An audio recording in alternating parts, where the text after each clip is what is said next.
Bárbara, tava com saudade também. Beijo. Pazinho, Obrigada. beijo, Pazinho. Pazinho maravilhoso. Ó, quem ainda não deixou like, por favor, deixa like aí, tá bom? Porque agora nós vamos precisar. Nós vamos falar da grande conquista, Bárbara Sarin.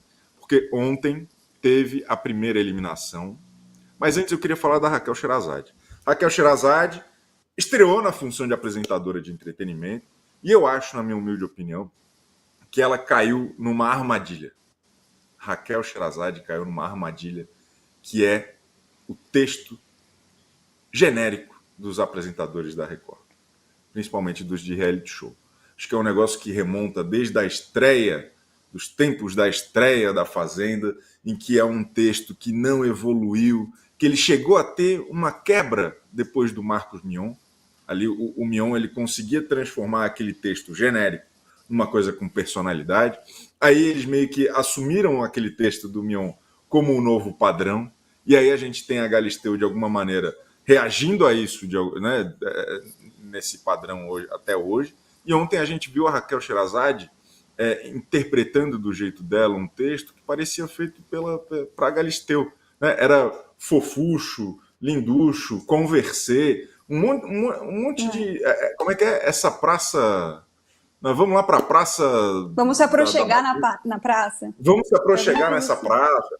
É um monte de termo, assim, que eu não estou dizendo que a Raquel não fala assim, que não pode falar assim, mas é que são elementos que a gente que acompanha com certa obsessão os reality shows, a gente vê que é uma... Como é que chama? É a embocadura padrão. A Galisteu faz a mesma coisa, e daí cada uma tenta dar. Eu acho que é uma pena, principalmente porque a Raquel Sherazade, ela se notabilizou na grande mídia pelo texto dela. O texto dela que eu quero falar é o seguinte: ela foi contratada lá pelo SBT por conta de um editorial que ela fez, que era o texto, era o jeito dela se expressar e tudo mais.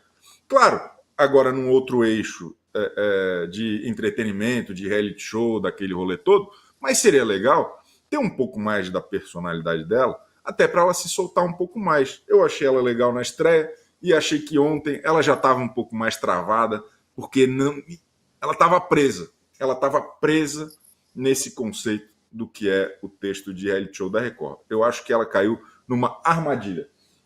Eu só vou... Enquanto a senhora opina, eu estou ouvindo, eu só preciso soltar meu cachorro, que ele está um pouco nervoso. Já volto. Tá bom. Eu sinto que a Record ouviu, né, quando todo mundo falou sobre o microfone, por exemplo, que era algo que estava deixando a Raquel mais travada, um movimento muito, né, que foi iniciado ali pelo Dieguinho, de comentar que esse microfone não estava ajudando ali na estreia, e aí ontem eles trocaram, né, ela estava ali com o microfone no rosto, acho que isso deu mais desenvoltura, ela conseguiu gesticular mais, então acertaram nesse ponto. Agora o texto é algo que a gente fala, como o Chico pontuou aí, desde a estreia da Fazenda, e aí não é só com a Raquel, né, com outros apresentadores. Aí foi da Fazenda para outros reality shows. O roteiro ele é muito engessado e faz algumas piadinhas que às vezes não convence, não combina com aquele apresentador. Eu acho que o texto tem que ter a ver com a personalidade de quem está ali, né, à frente das câmeras. Então, na coletiva de imprensa, a Raquel até foi questionada sobre isso. Os discursos de eliminação, você que vai escrever, você vai ter mais liberdade no texto, né? E aí ela respondeu que sim, que eles iam passar o texto juntos, que ela ia ter essa liberdade.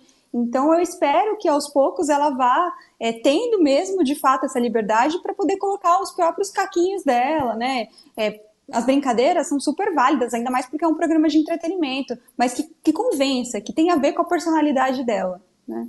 Então, realmente, se ajustar isso, acho que vai ficar melhor. Ouviram sobre o microfone, agora é mais um toque aí de que o texto pode ser melhorado. Exatamente. O Dieguinho deve estar feliz, né?